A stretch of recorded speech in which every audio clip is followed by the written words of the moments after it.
So wanafungua gate and the orders start coming. Shuka chini. Hey, inama. You're like, hey, pole pole. Why is everyone angry? They take your dignity kabisa.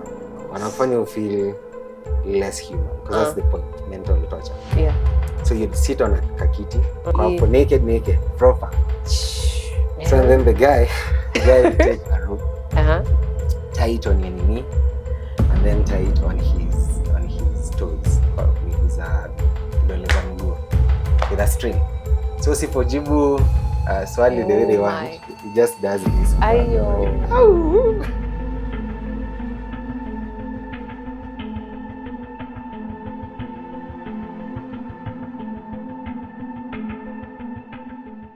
My name is Swan from Love Beyond Bars, as you can see. Today we're here with Eric. I'll be introducing him shortly. Now, as part of the foundation, we actually offer support for ex-inmates that we come and check on them and see how they're doing. So we'll be talking and getting to the story of Eric, of how he became where he was and how he's doing right now. So, in a quick intro, to my left. So this is Eric. Eric is one of our benefits of our programs, and he'll here tell us his story, how he came to where he is. So I'll hand it over to him to do a quick introduction, and then we'll go into the story. Cool. Eric, over to you. Thank you so much. Hi, my name is Eric. Mwangi, Mbudhia. Leo umeamua kuguza mlima. Tuko hapa. We have no choice. Yes. Yes. So I'm glad to be here. Thank you so much. All right. So in a nutshell, we'll be getting the life behind bars and how we got here. But let's just ask a couple of questions. So, what did you do that got you caught? Oh, wow, very direct. Yes. Well, it was a very slippery slope until that time. I had a friend who was my neighbor at the time, really good in IT. So, he part of the Mulot boys. Okay. So that's how I got my debut into crime. Oh wow. So he used to just tell me the ropes, pole too. And then at that time I wasn't in school. I was a failing engineering student. Not failing because I wasn't smart. Failing because other faculties at they were not just working out. So I had not gone home. Nilikuwa tu area. And that also ilichangia sana to that vitu kwenda sideways. So pole because now you have to look for money, you have to look for food, you have to look for how to survive. Yeah. We started that ka biashara. Oh, I see. Yes. Yes. So you mentioned that you didn't go back home when things weren't working out. Was not going home an option? At the time it wasn't. Yes. So it was either success, no failure. Yes. You see, they say, let the young man in his wisdom go into the world. The elephant itamua, akiwa your elephant, well, the better. So that was me at that time. Okay. All right, let me just skip to a part. When things were going a bit left, did you ever think you'd get caught? At first, no. At first, money was coming in. Through hizo two deals to shady. Money was coming in kidogo for sustenance. And then nilikuwa bachelor, didn't have anyone I'm looking after, it was just me. But then later on, as things zikaanza kukua thick, and then you start to realize, hey, I'm really in the thick of it. So mwisho nilikuwa naona I might get caught. So would you say what fueled you to actually continue in this biashara? Was it greed, or the lifestyle was too good? It wasn't that flashy kind of lifestyle. It was just enough for so what we used to do. Tulikuwa na kakadi flani. It's a bank account. It's a bank card, an ATM. Yeah. But it's connected to an escrow account. This is like a movie. It's the escrow account. Yeah. So you can actually swipe to ensure that it has paid, but that account has nothing on it. So you see, it wasn't like hard cash, but unaweza enda hoteli, just eat, just show and leave. You can go and drink. So it was that kind of lifestyle. It wasn't the hard cash kind of lifestyle. Okay. Food was the problem at the time. Okay. Maybe I shouldn't have asked this question. Do you feel like you were set up to be caught, or were you caught on your own merit? Ulikuwa solo ukishikwa ama ulisetiwa up? No, nilishikwa solo. Ilikuwa rookie mistakes. Ni CCTV. No way. Yeah. And how did CCTV actually endure it, yes. No way. Too much details. Okay, too much details. But okay, yes. Okay. Fast forward. When you were caught, I'm sure you were first put somewhere. Oh yeah. So I got caught in town while taking tea. At a certain, I don't know if I should mention it. A certain restaurant, a certain place. In town. Yeah. It's morning. It's like 10 a.m., 11 a.m. I'm taking tea because I have that card. Okay. So and then kidogo, I see 3 guys, proper suits. I knew my goose was cooked. Niliona tu from the gate wakikuja. It was done deal. Yeah, you were spotted and you're like. So when they came over, garden. So they came over. They sat. 2 of them kakaa kwa kiti and then one akaenda kando kidogo. Okay. Started the usual questions. Habari yako? Mzuri. What's your name? Nikamwambia Eric. Nikamwambia ni vizuri hujatudanganya. And then so from that restaurant I was taken to the place, to the hotel. And then they certified that it was hata sikukata. I was like, yes, that is me. Nikatoka and then I was taken to Naibiri police station. Yeah. So that was on a Thursday. So I stayed Naibiri police station Thursday, Friday, Saturday, Sunday, then Monday was presented in court. So let me ask a question. When you were arrested, how were you dressed? I'm just curious because you mentioned something. I had a t-shirt. We'll catch that later. Yeah, t-shirt. So I had a t-shirt and then I had thrown on easy half jacket. Yeah. And a jeans, and shoes, and I had like a cape. Cape zinakujanga in hand before. I don't know why. Let's not give for too many tips, but yeah. So you were in the same clothing for those few days. I had only removed the half jacket. Yes, I only had the t-shirt on and the trouser. So that's the only item of clothing you had. Yes. When you were arrested, all the way. All the way up to Monday. And then after Monday, what happened on Monday? Just explain to us in lightness how the court proceedings, how do they normally go? I'm very curious. So of course, vile niliingia the cell, I meet other guys. Yeah. And the funny part is, this is my first time getting caught. Previously, I had never sijaingia cell, sijaibukiwa kwa police station. Ipita hiyo process. Ile juju ile unamuliza bill unatoka. So on Monday, after interrogations all through from Thursday. Yeah. Because ni DCI walinishika. Wait a minute. You were interrogated constantly? Thursday no, but it started on Friday. Si watu wazuri. I go there for my fingerprints, but yeah. Let's not go there. So you went to get it for like how many days? 3, 4 days? So Friday and Saturday. I started Sunday, Sabato kidogo. God, I know there's a question that's gonna pop up. Did you snitch on anyone? I mean, you took everything. Did you snitch on your peeps? No, I mean we were only 2, so I know. Eventually I did. I thought snitches get stitches. They do. Mearibu. Okay, so fast forward Monday, court proceedings. But you see, ngoja hapo pa snitches kwanza. It's not snitching really because they had the information. No, the thing is, as long as they have, okay, let me not. I'm not saying it's a good thing to be in crime, but if the evidence is there and you have all everything and you're being asked, name this person, is this person, you just, for the sake of maybe, friendship, I don't know who that is. Everything was anonymous. We worked anonymously. That's what would have been me to protect my people, because I don't know. People sometimes retaliate later, but anyway, don't do crime, guys. Yeah. So from the time you were booked, tell us the journey all the way before you went to court. Don't leave everything out, by the way. Yeah. So Thursday. Yeah. Meshikwa, pelekwa the hotel, confirm it's me. Yes. I go back to the police station. So this is Naibiri police station. Napelekwa kwa ofisi ya small office ya DCI. And then I find this is a Kikuyu guy. He's a policeman. He started speaking to me in Kikuyu. Of course. So niuliza kijana ni nini mbaya, like hizo tu vitu za formalities, what brought you here.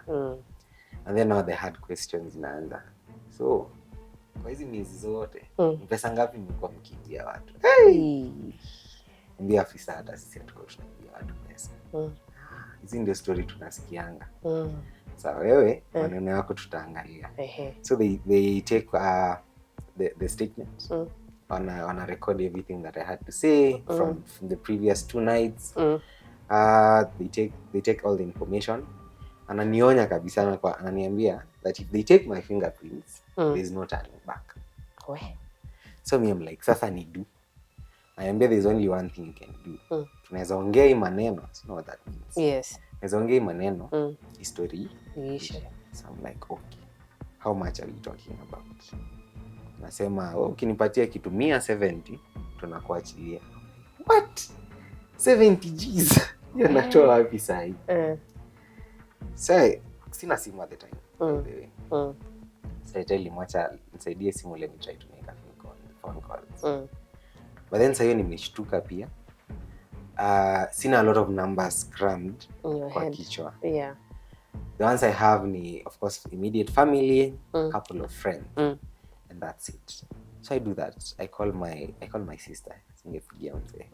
That's drama loading, I call my sister.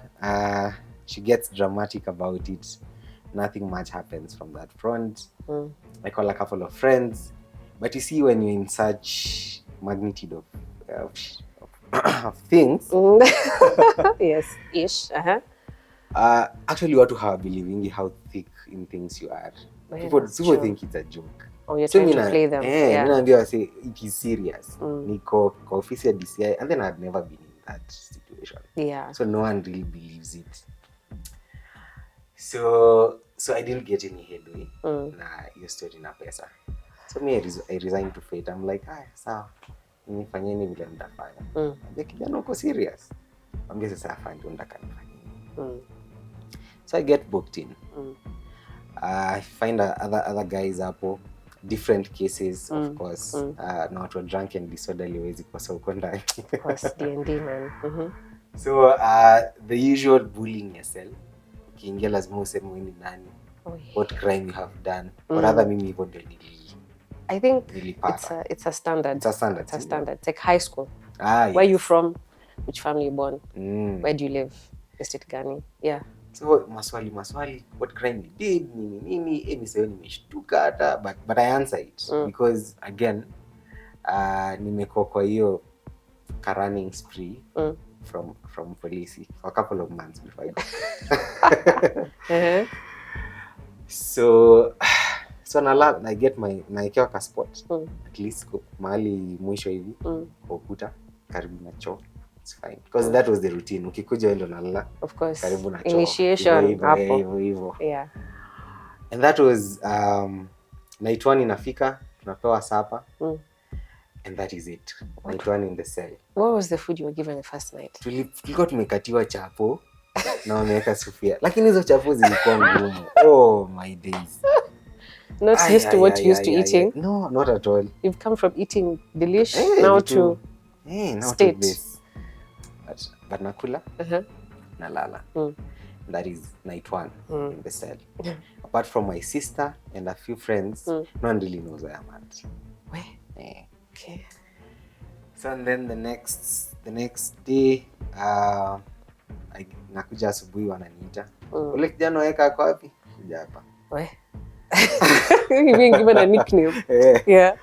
Natoka, they take me to this small room. Sijui who gave them the idea that we had been making lots of money, that we've been making bank. Yeah. For some reason, walikuwa wanajua wase wako na do kuruka. So kujitetea that hauna do inakaa uongo. So what they did, they used to take pencil ama kijiti ama biro. Yes. And then unaekewa hivi kwa vidole. Okay. Sasa umefungwa pingu hivi kwa meza. Zimepita hivi kwa vidole. Yeah. And then amekushikilia mkono. Okay. So if they ask a question and you don't answer, they bang that hand. kwa meza. So unajua hiyo bairo inakufinya huko like proper. And that's just the beginning. Ay. I'm telling you, don't do crime. So they had that. On Saturday it got worse kidogo. So on Saturday, and disclaim, I digress kidogo. Yeah. This is why we have to fight things like torture and extrajudicial killings and the sort. Yeah. Because even the dignity that they take your dignity kabisa. Wanafanya you feel less human, because that's the point, mental torture. Yeah. So you'd sit on a kakiti.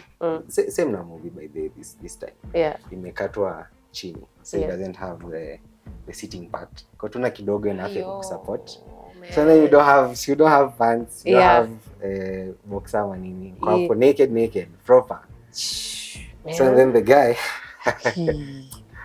I don't know where they get these skills. So the guy will take a rope, tie it on your knee, and then tie it on his toes, kwa miguu za vidole za mguu, with a string.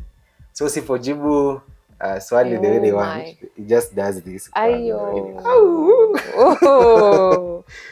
So you see why I had to snitch. Man. Okay. So that went on. I think they established him saying. Okay, so how long would that interrogation take? But you see, we didn't know, because maybe just time, maybe like 30 minutes, maybe 20 to come here. Yeah. But it felt like forever for you. Hey. It was like forever, yeah, for sure. Okay. And then day 3. Day 3. Nothing much happened on day 3. Chukua tu fingerprints. Ka fill in your sheet. Yeah. And then wakaniambia my fate is sealed. Mimi nangoja tu kwenda kotini. So on Sunday, I think I called one other friend. But you see that amount of money pia ni kibao. So no one has like 70 G's lying around. No one. Yeah. So pia nilikuwa nime kind of kukubali that situation. So Monday 7:50 something. Of course kuna hizo breakfast, kachai. You know, at least enjoying time. Na to slice tuili to mkate. For the entire 4 days yenye nilikuwa hapo kwa cell, we didn't shower. Tukwa yoga. I can't even imagine. Lakini hiyo kutoga hata ni mzuri. Unajua ile uchafu at least inakupea joto. Because kind of cold. You want to be atina kutoga na kipua. Ukioga una expose ngozi sana. Baridi na kulemea. Okay. All right. So on Monday, very early in the morning, to 8. Gosh, let me ask a question. When you're being arraigned, what you're arraigned as you are, hata mwogi hivyo tu mnenge tu hivyo. So tulichukuliwa from the cell Naiberi sasa police station. Yeah. Tukapelekwa mpaka Lowboats. Za Eldoret. So kwa the car yenye mimi nilikuwa, we were only 3. Yeah. But kufika, so again it was my first time kwa holding cells za courts. Kuna watu. Like people are many. It is stinking. It is smelling. Because hawa ni watu wa Langas police station. Like very many police stations. So as you all of them wamekuwa arraigned. And the holding cells are many. Watu mnaweza toshea hapo wengi sana. So a couple of courts are running their sessions. So depending na court yenye utaitwa, utaenda that side. So mimi from 8 a.m. my case was being heard at around 2. So between your 8 na 2, nika manage again to kuomba simu. So I call this one friend of mine, acha nimseme jina because that come through. Anaitwa Andiki Simon. Yeah. So hizo siku zote from Thursday kushikwa, see no one has come to see you. Yeah. So I call him, namwambia niko low court, nahitaji jacket na kitu ya kukula. Sana niambia low court. So I'm like, usijali wewe nisaidie tu jacket na ukikuja uniletee kitu ya kukula. Yeah. Like, okay, cool. Akachukua motorbike mbio akafika, niko huko ndani sasa kwa the cells. Anashangaa, what is going on? Yeah. You know, he does ministry, like church ministry. Yeah. And I used to be part of that group. So could relate the Eric from ministry. And the Eric is in the cell. Yeah. So akaleta. He was the only person in court that day during my sentencing. So I get called to the dock. So mko wengi, tulikuwa like a couple of people, kila mtu anasomea mashtaka yake. Oh, huyu aliiba waya za KPLC. How do you plead? Not guilty. Haya, enda remand or face 10 years in prison. We're like, what? Wait. Mwingine, they broke into a bar. Wakaiba pombe. Sijui nini or 5 years in prison. I'm like, what? Choose. Yeah, so Ivo. Then they call my name. Eric Mwangi. I stand. I have that jacket yenye nimeletewa. I look like 4 days ago. Yani sijaoga. Yani nakaa tu sijui aje. Yeah. Natetemeka because sijai kwa kotini in this kind of setup. So the judge is a lady. Very stern. Kama pia jamaa kama haya. Hey. And the court is full. But me only know one person. Where? So my eye keeps darting. To na kwa judge. So the clerk anasoma the statement. And then wananiambia mitigation. But what were the charges that put for you? So the charges were obtaining through fraudulent means. Yeah. Cybercrime. And another one. 3. So akishasoma ananiambia mitigation. So mimi naambia judge, you see, mimi yenye hata sikutaka kukua hapa. I'm pretty sure amesikia kitu a million times. Yeah. But I tell her this is my first time doing crime. Not that should be an excuse. Lakini sikukuwa hata najua nafanya nini. I was practically a falling stone. So she listens. Andiki anaangalia tu, anasikiza. So mimi sina any other more words to say. Mimi nikasema mimi naomba msamaha. I promise I can do better. So that is done. So how do you plead? I'm to guilty. Because I done it, yeah. What's the whole point? Yeah. And then pia sikuwa nimepata prior, nilikuwa nasikia kwa seri watu wakisema usikubali mashtaka, usikubali. But then I'm like, what is the point? I had already done it. Yeah. Like this is me at the very, very bottom. What's the worst that can happen? Yeah. And the worst that did happen was getting sentenced. So the judge decided they're going to do 7 months per count. Yes. 7 months per count. Yeah. So that's like 7, another 7, 14. So like 21 months, like a year and a year, 7 months. Yeah, almost 2 years. Gonga the gavel. And my case was sealed. So nikaenda huko nyuma. Waiting because other cases zingine zinaendelea. Yeah. Nikangoja from that time to around 5. I was being picked, not taken to Eldoret GK prison. Yes. Yeah. Would you have wished for your family to be there when you were being arraigned? But I think your sister was not understanding when you called her. Yes, she wasn't. And then also I don't think alikuwa anajua the gravity of the situation. Would you say your friend maybe went and now told them it's like this, or? So they later on knew. But would I have wished them to be there? Yeah. I don't know, because I also understand how disappointed they were. But yes, actually, yes, I would have wished. Yeah, you should have been there. You know, sometimes because you won't see them again, it's a good thing to have. Yeah. Like memory.